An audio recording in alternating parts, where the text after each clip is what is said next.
नमस्कार साथियों, स्वागत है आप सभी का हमारे इस चैनल यूजीसी नेट हिंदी साहित्य विद एबी में।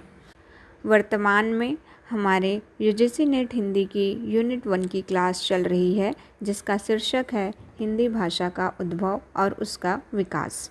इस क्रम में यह हमारी आखिरी क्लास है, जिसका शीर्षक है हिंदी की संवैधानिक स्थिति।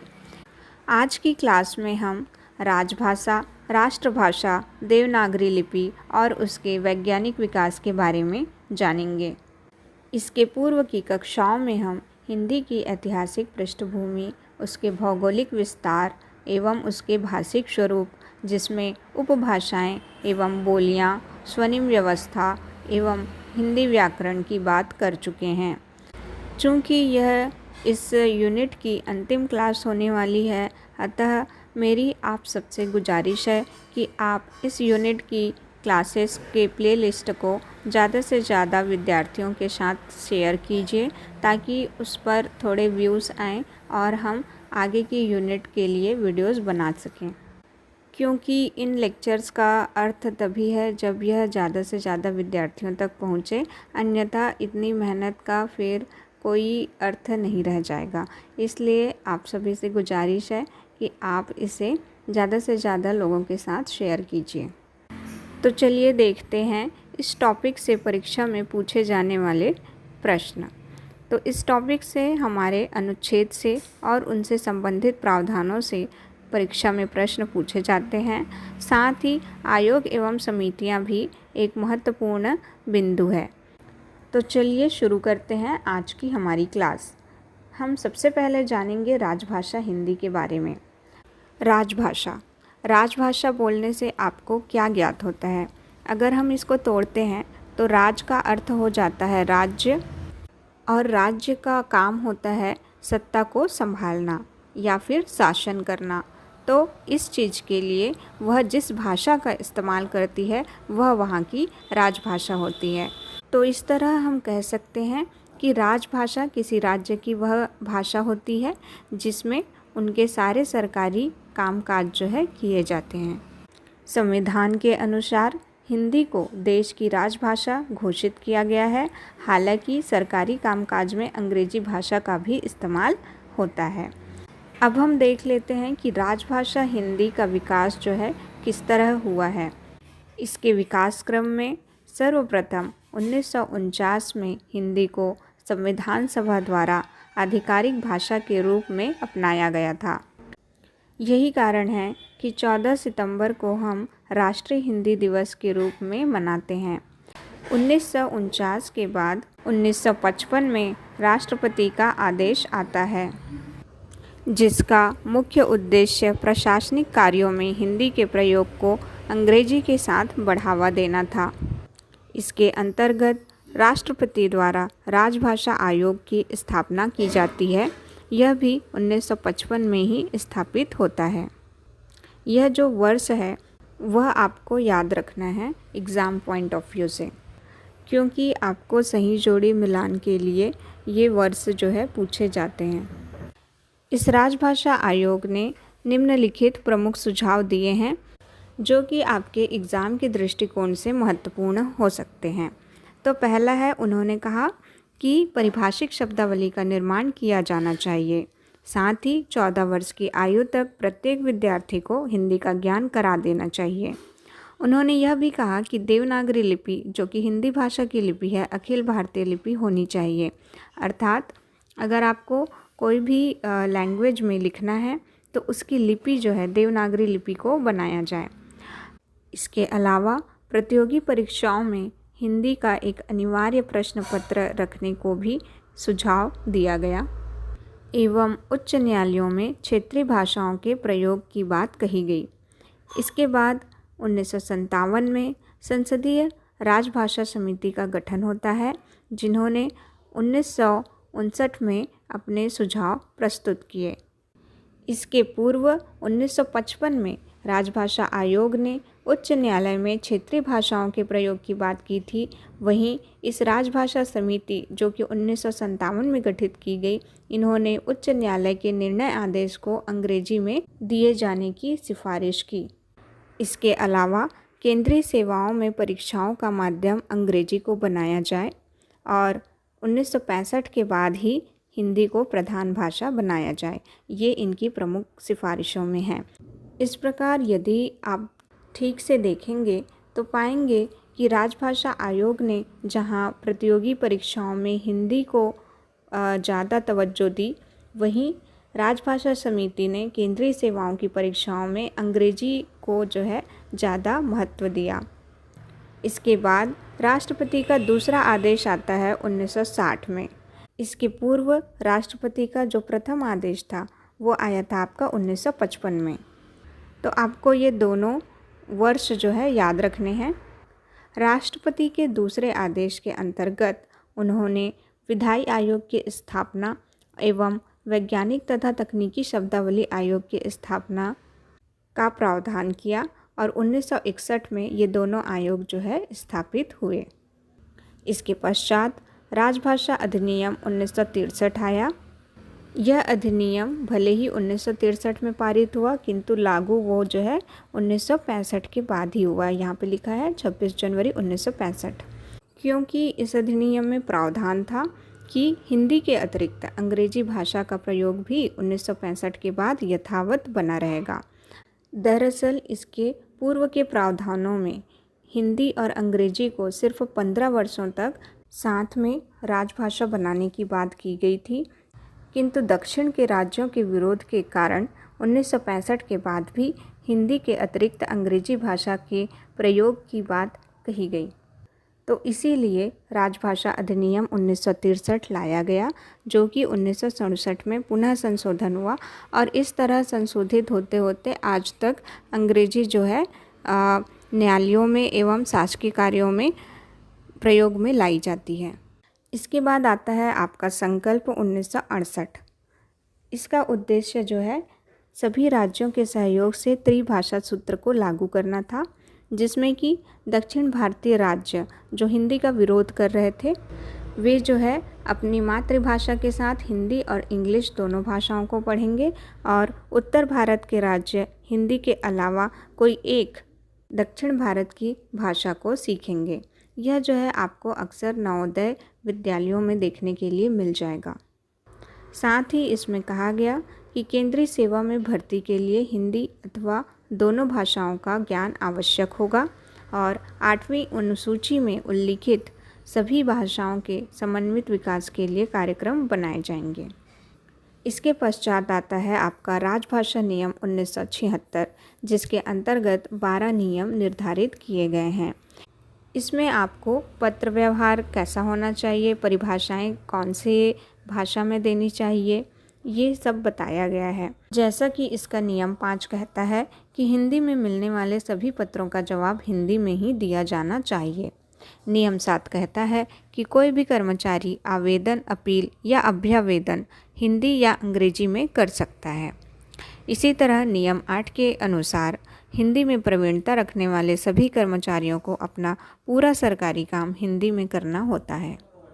इन नियमों का विस्तार पूरे भारत पर है, सिवाय तमिलनाडु राज्य के। तो यह आपको याद रखना है कि ये जो राजभाषा नियम है वो तमिलनाडु राज्य में लागू नहीं होते हैं और इस राजभाषा नियम में 1987, 2007 और 2011 में संशोधन किए गए हैं। इसके बाद आता है आपका राजभाषा विभाग, जो कि गृह मंत्रालय के अंतर्गत आता है। इसके तहत हमारे 3 पाठ्यक्रम चलाए जा रहे हैं, प्रबोध, प्रवीण और प्राज्ञ। साथ ही इसमें हिंदी के प्रशिक्षण संस्थान की भी स्थापना की गई है और केंद्रीय हिंदी समिति, केंद्रीय अनुवाद ब्यूरो की भी स्थापना हुई है। इसमें हिंदी के विकास के लिए विधि मंत्रालय जहां विधि अनुवाद के लिए जिम्मेदार है, वहीं शिक्षा मंत्रालय जो है वैज्ञानिक एवं तकनीकी शब्दावली के शब्दों के विकास को ध्यान देता है। तो इस तरह हमने राजभाषा हिंदी के विकास क्रम में जाना कि राजभाषा आयोग, जिसका गठन 7 जून 1955 को हुआ, इस आयोग के पहले अध्यक्ष बाल गंगाधर खेर हैं। यह गृह मंत्रालय के अंतर्गत आता है और यह अनुच्छेद 344 के अंतर्गत गठित हुआ आयोग है। आपके एग्ज़ाम के दृष्टिकोण से ये सारे बिंदु जो है महत्वपूर्ण हैं और इस आयोग ने अपनी रिपोर्ट जो है 1956 में प्रस्तुत की थी। इसी तरह संसदीय राजभाषा समिति का गठन 1976 को हुआ और यह जो है राजभाषा अधिनियम 1963 के तहत जो है स्थापित किया गया था। इस समिति में 30 संसद के सदस्य होते हैं, जिसमें से 20 लोकसभा के और 10 राज्यसभा के होते हैं। तो ये आपको एग्ज़ाम में पूछा जा सकता है कि संसदीय राजभाषा समिति में कुल कितने सदस्य होते हैं या फिर कितने सदस्य जो है लोकसभा से होते हैं और कितने राज्यसभा से। और इसके अध्यक्ष जो हैं होते हैं माननीय गृह मंत्री। यदि मैं इन चीज़ों को समराइज़ करूं तो आप कुछ इस तरह देखेंगे कि राष्ट्रपति आदेश जो है 2 बार आया है। पहला जो है 1955 में और दूसरा जो है 1960 में। फिर राजभाषा आयोग जो है 1955 में गठित हुआ, जिसके अध्यक्ष रहे हैं बाल गंगाधर खेर। और इसके बाद आती है आपकी राजभाषा समिति, जो 1959 में अपने सुझाव प्रस्तुत करती है और इन सुझावों के द्वारा राष्ट्रपति आदेश लाते हैं 1960 में। और 2 आयोग का गठन होता है, एक है विधायी आयोग 1961 में और दूसरा है वैज्ञानिक एवं तकनीकी शब्दावली आयोग 1961 में। तत्पश्चात आपके राजभाषा अधिनियम आता है 1963, जिसके अंतर्गत आपके 1976 के राजभाषा समिति का गठन होता है। यह राजभाषा अधिनियम जो है 1967 में संशोधित की जाती है, जिसके तुरंत बाद राजभाषा संकल्प पारित होता है और राजभाषा नियम 1976 में लाया जाता है। तो यदि आप राजभाषा के आधिकारिक वेबसाइट यानी ऑफिशियल वेबसाइट पर जाएंगे तो आपको ये अधिनियम और ये नियम देखने को मिल जाएंगे। अधिनियम आपका 1963 में आया है, जबकि नियम जो है 1976 में। तो राजभाषा नियम कहता है कि संघ के शासकीय प्रयोजनों के लिए जो भाषा प्रयोग में लाई जाती है वह राजभाषा कहलाती है। यह नियम जो है 3 बार संशोधित हुआ है, 1987 में, 2007 में और 2011 में। जबकि आपका अधिनियम जो है एक ही बार संशोधित हुआ है 1967 में। अधिनियम में आपको राजकीय प्रयोजन, न्यायालय के प्रयोजन, इन सब के लिए जो भाषा व्यवहार में लाई जाती है उन भाषाओं से संबंधित अधिनियम है। इसके अलावा राजभाषा नियम 1976 के अंतर्गत हमारे देश के राज्यों को 3 भाषा क्षेत्रों में बांटा गया है, क, ख और ग। क क्षेत्र में आपके इस भारत के मैप से देखेंगे तो आपको समझ आएगा। इसमें आपके क क्षेत्र को नारंगी कलर से और ख क्षेत्र को सफ़ेद रंग से और ग क्षेत्र को हरे रंग से दर्शाया गया है। इसके अलावा तमिलनाडु राज्य, जहां पर राजभाषा नियम 1976 लागू नहीं है, उसे अलग कलर से दिखाया गया है। तो इस तरह आप देख सकते हैं कि ये जो दक्षिण के राज्य हैं और ये पूर्वोत्तर जो राज्य हैं और जम्मू कश्मीर है, ये वाले जो राज्य हैं वो ग क्षेत्र में आते हैं, जो कि हिंदी भाषी क्षेत्र नहीं हैं। वहीं ख क्षेत्र में आपके गुजरात, महाराष्ट्र और पंजाब आते हैं, जहाँ हिंदी जो है समझी जाती है और कुछ लोग बोलते भी हैं। और जबकि क क्षेत्र में पूरे हिंदी भाषी राज्य आते हैं, यहाँ हिंदी बोली भी जाती है, समझी भी जाती है और लिखी भी जाती है। अब हम जान लेते हैं राष्ट्रभाषा के बारे में कि राष्ट्रभाषा क्या होती है। जब विभिन्न जाति, धर्म, मत और संप्रदाय के लोग एक भौगोलिक सीमा के अंतर्गत राष्ट्र का निर्माण करते हैं, तब उनके पारस्परिक संवाद की भाषा जो है राष्ट्रभाषा कहलाती है। 1917 में स्वतंत्रता के पूर्व महात्मा गांधी ने हिंदी को राष्ट्रभाषा माना था, जबकि भारतीय संविधान के अनुसार भारत की अपनी कोई राष्ट्रभाषा नहीं है। हिंदी भाषा भारतीय संविधान के 8वें अनुसूची में सूचीबद्ध 22 भाषाओं में से एक है और यह कोई शास्त्रीय भाषा भी नहीं है। इसके बाद हम देख लेते हैं कि संपर्क भाषा किसे कहते हैं। संपर्क भाषा अर्थात जब 2 लोग जिनकी मातृभाषाएं अलग अलग होती हैं, उन्हें आपस में संवाद करने के लिए जिस भाषा का उपयोग करना पड़ता है वह संपर्क भाषा कहलाती है। भारत में हिंदी को ही संपर्क भाषा माना जा सकता है। अब हम बात कर लेते हैं हिंदी की संवैधानिक स्थिति की। संविधान के ये प्रावधान आपके एग्ज़ाम के दृष्टिकोण से अत्यंत महत्वपूर्ण है। तो हिंदी के संवैधानिक विकास क्रम की शुरुआत होती है 14 सितंबर 1949 से, जब हिंदी को राजभाषा का दर्जा दिया गया। हिंदी भाषा से संबंधी अर्थात राजभाषा से संबंधी उपबंध भारतीय संविधान के भाग 5, 6 और 17 में दिए गए हैं। भाग 17 का शीर्षक है राजभाषा। इसमें 4 अध्याय हैं। इसके अंतर्गत अनुच्छेद 343 से 351 आते हैं। यह भाग जो है मुंशी अयंगर फार्मूले के नाम से प्रसिद्ध है। इसके अतिरिक्त अनुच्छेद 120 और 210 भी हैं, जिनमें भाषा संबंधी प्रावधान किए गए हैं। अनुच्छेद 120 जो है संसद में कौन सी भाषा में कार्य होगा यह बताता है। वहीं अनुच्छेद 210 जो है राज्य के विधानमंडल में राजकीय कामकाज की भाषा के बारे में बात करता है।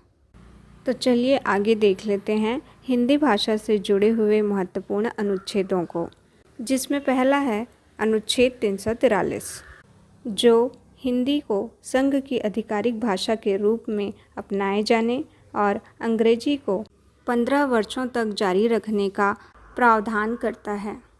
किंतु 15 वर्ष की अवधि समाप्त होने पर हिंदी भाषा अपनाए जाने के विरोध प्रदर्शन के चलते राजभाषा अधिनियम 1963 लाया जाता है, जिसके तहत हिंदी के साथ साथ अंग्रेजी को भी आधिकारिक भाषा के रूप में मान्यता प्रदान की जाती है। इसके बाद का अनुच्छेद 344 राजभाषा के संबंध में आयोग और संसद की समिति की बात करता है। इसके तहत राष्ट्रपति जो है एक आयोग गठित करेगा, जो कि प्रत्येक 10 वर्ष की समाप्ति पर किया जाएगा। इसके बाद है अनुच्छेद 345, जो कि राज्य में सरकारी प्रयोजन के लिए स्थानीय भाषा के प्रयोग की बात करता है, जबकि अनुच्छेद 346 केंद्र और राज्यों के बीच संचार की भाषा के बारे में बताता है। इसी तरह अनुच्छेद 347 जो है किसी राज्य के जन समुदाय द्वारा बोले जाने वाली भाषा को शासकीय मान्यता देने की बात करता है। अनुच्छेद 348 इसके 2 उपबंध हैं, जिसमें एक जो है सर्वोच्च न्यायालय और उच्च न्यायालय में सभी कार्रवाइयाँ अंग्रेजी भाषा में होनी चाहिए, ऐसा प्रावधान करता है, जब तक कि संसद कानून द्वारा अन्यथा प्रावधान न कर दें। इसका दूसरा उपबंध कहता है कि किसी राज्य का राज्यपाल राजकीय प्रयोजनों के लिए प्रयुक्त किसी अन्य भाषा के प्रयोग को प्राधिकृत कर सकता है, अर्थात राजकीय प्रयोजन के लिए कोई भी अन्य दूसरी भाषा जो है प्रयोग में लाई जा सकती है, बशर्ते राष्ट्रपति को इसके लिए पूर्व सहमति देनी होगी। अनुच्छेद 349 जो है संविधान लागू होने के बाद के पहले 15 वर्षों तक राष्ट्रपति की मंजूरी की बात करता है कि यदि भाषा से संबंधित कोई भी संशोधन या विधेयक लाया जाना है तो राष्ट्रपति की मंजूरी जो है आवश्यक होगी। और यह निर्णय करने में राष्ट्रपति को जो वो आयोग स्थापित किए थे राजभाषा आयोग, उनकी सिफारिशों पर विचार करना होगा। इसके बाद का अनुच्छेद 350 भाषाई अल्पसंख्यक समूहों के लिए बनाया गया है, जो कहता है कि प्रत्येक राज्य में या फिर स्थानीय प्राधिकरण में बच्चों के लिए प्राथमिक शिक्षा की पर्याप्त सुविधाएं जो है उनकी अपनी मातृभाषा में उपलब्ध करानी होंगी। इसके बाद जो अनुच्छेद 351 है वह हिंदी भाषा के विकास के लिए निर्देश और उसके प्रचार प्रसार एवं उत्थान के लिए कार्यों से संबंधित है। इन अनुच्छेदों के अलावा भी आपके ये कुछ अनुसूचियाँ एवं उनसे जुड़ी हुई भाषाएं हैं जो कि एग्ज़ाम की दृष्टिकोण से महत्वपूर्ण है। जैसे आपकी संविधान की 8वीं अनुसूची में प्रारंभ में 14 भारतीय भाषाएं थी, जो कि अब 22 हो चुकी हैं, और इसी अनुसूची में आपकी हिंदी भाषा भी शामिल है। तो ये 14 भारतीय भाषाएं जो हैं 22 कैसे हुई, तो इसमें 3 संशोधन हुए। 3 बार कौन कौन से वर्ष में संशोधन हुए ये आप याद रख लीजिए। पहला है 21वां संविधान संशोधन 1967 में, तो 1967 में सिंधी भाषा जो है उसमें शामिल किया गया। फिर आता है 71वां संविधान संशोधन जो कि 1992 में किया गया। इसमें नेपाली, मणिपुरी और कोंकणी भाषा शामिल की गई। फिर है 92वें संविधान संशोधन 2003 में। ये सबसे लेटेस्ट वाला है और इसमें मैथिली, डोगरी, बोडो और संथाली जो है शामिल की गई है। तो ये आपको याद रखने ज़रूरी हैं। तो इसमें आपको ये याद रखना है कि पहले संविधान संशोधन में एक भाषा, दूसरे में 3 भाषाएं और तीसरे में 4 भाषाएं जो है जोड़ी गई हैं। तो पहले जोड़ी गई हैं सिंधी, फिर नेपाली, मणिपुरी, कोंकणी। इसको आप नमक ये वाले टर्म से याद रख सकते हैं, न से नेपाली, म से मणिपुरी, क से कोंकणी। फिर जो 4 भाषाएं हैं इसमें आप याद रख सकते हैं, मैंने जो याद रखा था उसका कुछ इस तरह से क्रम था।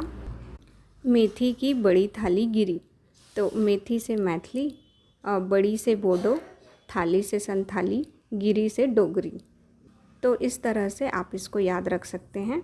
और साथ ही आपकी कौन कौन सी भाषाएं जो है इस अनुसूची में शामिल हैं वो भी आप याद रखेंगे।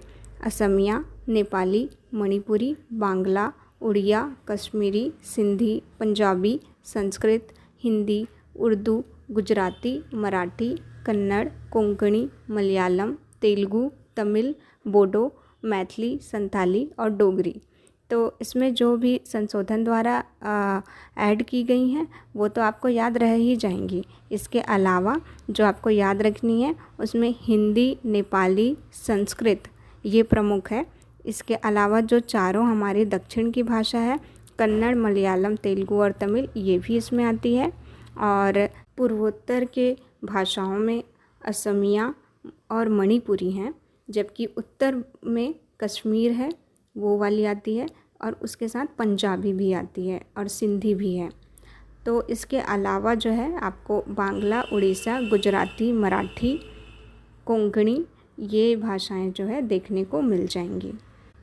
इसके बाद हम जान लेते हैं हिंदी भाषा से जुड़े हुए कुछ महत्वपूर्ण तथ्य जो कि आपको पता होने चाहिए और एग्ज़ाम में भी ऐसे आपके जनरल नॉलेज के लिए पूछे जा सकते हैं। जैसे कि आपको पूछा जा सकता है कि हिंदी भाषा, हमें अपना राष्ट्रीय हिंदी दिवस पता है, तो विश्व हिंदी दिवस जो है कब मनाया जाता है? तो यह मनाया जाता है प्रतिवर्ष 10 जनवरी को। और प्रथम विश्व हिंदी सम्मेलन जो है कब हुआ था? तो ये हुआ था 1975 में। कहाँ? नागपुर में। तो इसकी वर्षगांठ मनाने के संदर्भ में पहली बार यह दिवस जो है 2006 में मनाया गया था। तो अगर पूछा जाए कि 10 जनवरी को ही विश्व हिंदी दिवस क्यों मनाते हैं, तो इसी दिन 1949 में संयुक्त राष्ट्र महासभा में पहली बार हिंदी बोली गई थी, जिस कारण से इस दिन को याद रखने के लिए इस दिन विश्व हिंदी दिवस मनाया जाता है। हिंदी के वैज्ञानिक विकास के लिए लीला राजभाषा जो है एक आर्टिफिशियल इंटेलिजेंस बेस्ड एप्लीकेशन है, जिसका फुल फॉर्म है लीला का learn Indian languages through artificial intelligence. तो ये आप फुल फॉर्म याद रख सकते हैं, आपसे पूछा जा सकता है। इसके अलावा राजभाषा विभाग की तरफ से 2 मोबाइल ऐप ई सरल और ई महाशब्दकोश जो है जारी किए गए हैं। अब हम देख लेते हैं हमारे अंतिम टॉपिक देवनागरी लिपि को। यदि देवनागरी लिपि के विकास की बात की जाए तो इसका विकास जो है ब्राह्मी लिपि के उत्तरी शैली से हुआ है। सर्वप्रथम यह गुप्त लिपि में 4वीं-5वीं सदी में विकसित हुई। इसके पश्चात कुटिल लिपि का विकास हुआ। कुटिल लिपि से ही देवनागरी लिपि और शारदा लिपि विकसित हुई। देवनागरी लिपि का प्रारंभिक विकास 9वीं शताब्दी में, जबकि आधुनिक देवनागरी लिपि का विकास 11वीं शताब्दी में हुआ। अब हम देख लेते हैं देवनागरी लिपि की विशेषताओं को। चूँकि देवनागरी लिपि एक वैज्ञानिक लिपि है, अतः इसकी विशेषताओं में वैज्ञानिकता ही आपको दिखाई देगी। जैसे हर लिपि चिन्ह का एक निश्चित ध्वन्यात्मक मूल्य है, अर्थात हर एक ध्वनि के लिए एक वर्ण है और हर चिन्ह के लिए एक अलग ध्वनि है। स्वर और व्यंजनों का क्रम जो है वैज्ञानिक है, अर्थात हर वर्ण को उसकी विशेषता के अनुसार स्थान पर रखा गया है। जैसे कि आप क वर्ग को देखिए, कंठ से उच्चारण है, फिर तालु से, फिर मूर्धा से, फिर दंत्य से, फिर ओष्ठ से। इसी तरह इस लिपि में शिरोरेखा भी लगाई जाती है जो कि हर शब्द को अलग अलग चिन्हित करती है। अब हम देख लेते हैं इस टॉपिक से जुड़े हुए कुछ प्रीवियस ईयर के क्वेश्चंस को। हमारा पहला क्वेश्चन है, हिंदी पर सामासिक संस्कृति के वहन का दायित्व संविधान के किस अनुच्छेद में निर्धारित है? ए 343, बी 348, सी 349 और डी 351। तो आपका उत्तर हो जाएगा अनुच्छेद 351, ऑप्शन नंबर डी।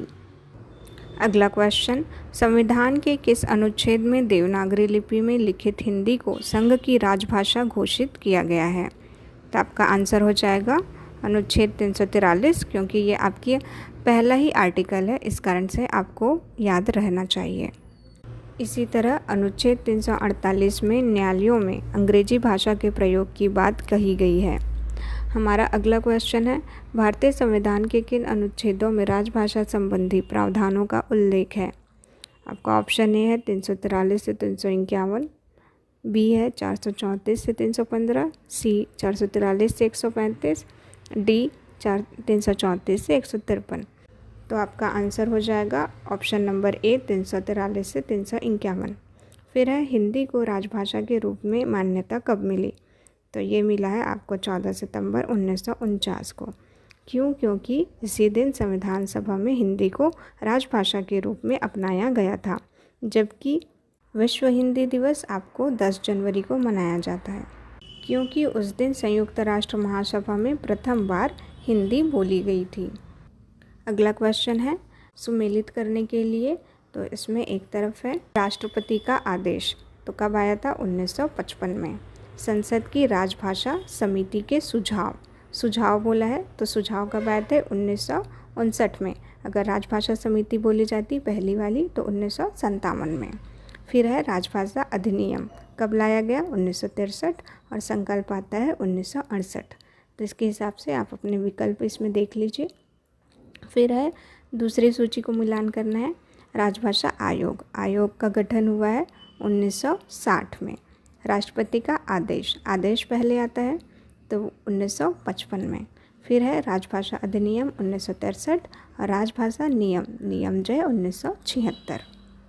तो इस तरह आप देख रहे हैं कि बहुत ही इजी क्वेश्चन है, लेकिन अब जो है थोड़े से लेंथी क्वेश्चन आने लगे हैं और उसमें आपको कथन के रूप में क्वेश्चंस दिए जाते हैं, तो आपको सभी तथ्यों को लगभग याद रखना है। संविधान के अनुच्छेद 343 में संघ की राजभाषा के बारे में निम्नलिखित में से कौन से प्रावधान किए गए हैं? पहला कथन है, संघ की राजभाषा हिंदी और लिपि देवनागरी होगी। अनुच्छेद 343 सही है। शासकीय प्रयोजनों के लिए भारतीय अंकों का अंतर्राष्ट्रीय रूप मान्य होगा, बिल्कुल सही। राजभाषा के बारे में राष्ट्रपति एक आयोग का गठन करेंगे, यह भी सही है, किंतु यह अनुच्छेद 344 के अंतर्गत है। इस तरह आपका ऑप्शन कथन 3 एलिमिनेट हो जाएगा, तो option B is the right answer. इसमें लिखा है चौथा कथन, उच्च न्यायालय तथा उच्चतम न्यायालय की संपूर्ण कार्रवाई अंग्रेजी भाषा में ही होगी। सही कथन है, किंतु यह अनुच्छेद 343 में नहीं है। तो आप मुझे कमेंट सेक्शन में बताइए कि यह कौन से अनुच्छेद में है। अगला क्वेश्चन, राजभाषा आयोग 1955 के अनुसार निम्नलिखित सुझाव दिए गए हैं। पहला, हिंदी सर्वाधिक बोली और समझी जाने वाली भाषा है, यही सारे भाषा का एक माध्यम हो। दूसरा, 14 वर्ष की उम्र तक भारत के प्रत्येक विद्यार्थी को हिंदी का ज्ञान करा देना चाहिए। तीसरा, भारत सरकार के प्रकाशन अधिक से अधिक अंग्रेजी में किए जाएं। और चौथा, उच्च न्यायालयों में क्षेत्रीय भाषाओं का व्यवहार होना चाहिए। तो जैसा कि हमने देखा था कि राजभाषा आयोग ने हिंदी के पक्ष में सुझाव दिए थे, वहीं राजभाषा समिति ने अंग्रेजी का पक्ष लिया था। तो इस तरह आपका कथन 3, जो भारत सरकार के प्रकाशन अधिक से अधिक अंग्रेजी में किए जाएं, गलत हो जाएगा और ए, सी और डी ऑप्शन एलिमिनेट हो जाएंगे और आपका ऑप्शन बी करेक्ट हो जाएगा। हमारा अगला क्वेश्चन है, राजभाषा आयोग की सिफारिशों पर विचार करने के लिए संसदीय समिति का गठन किस अनुच्छेद के अंतर्गत किया जाता है? तो जैसा कि मैंने अभी बताया कि अनुच्छेद 344 के अंतर्गत संसदीय समिति का गठन किया जाता है, जबकि अनुच्छेद 345 के अंतर्गत राज्यों की राजभाषाएं आती हैं। अगला क्वेश्चन है, संघ की राजभाषा हिंदी और लिपि देवनागरी होगी। यह संविधान के किस अनुच्छेद में उद्धृत है? बहुत ही सरल प्रश्न है, इसका आंसर हो जाएगा अनुच्छेद 343। इसके अलावा अनुच्छेद 346 जो है एक राज्य और दूसरे राज्य के बीच की संपर्क भाषा, जबकि अनुच्छेद 347 अल्पसंख्यक वर्ग के लिए और अनुच्छेद 348 न्यायालयों की भाषा से संबंधित है। इस तरह आपका पहला यूनिट समाप्त हो जाता है। हम इसके प्रीवियस ईयर के क्वेश्चंस को अगली कक्षा में देखेंगे। इस यूनिट से संबंधित नोट्स एवं क्वेश्चन आंसर आपको टेलीग्राम चैनल पर प्रोवाइड करवा दिए जाएंगे। मेरी आपसे गुजारिश है कि आप हमारे टेलीग्राम चैनल को ज्वाइन कीजिए और साथ ही अपने सहपाठियों में इस वीडियो को, इस यूनिट की प्लेलिस्ट को शेयर कीजिए, ताकि मुझे समझ आ सके कि आप लोगों को यह क्लासेस कैसी लग रही हैं और अगली क्लासेस में कौन कौन सी चीज़ें जो हैं इम्प्रूव की जा सकती हैं। अपने सुझाव हमें कमेंट सेक्शन में बताएं और अगर आपको क्लासेस अच्छी लग रही हैं तो भी आप हमें कमेंट करके बताएं, ताकि उसके अनुसार मैं अपनी नेक्स्ट क्लासेस को कर सकूं। तो मिलते हैं हमारे नेक्स्ट क्लास में, जिसमें हम इस यूनिट के प्रीवियस ईयर क्वेश्चंस को सॉल्व करेंगे। धन्यवाद।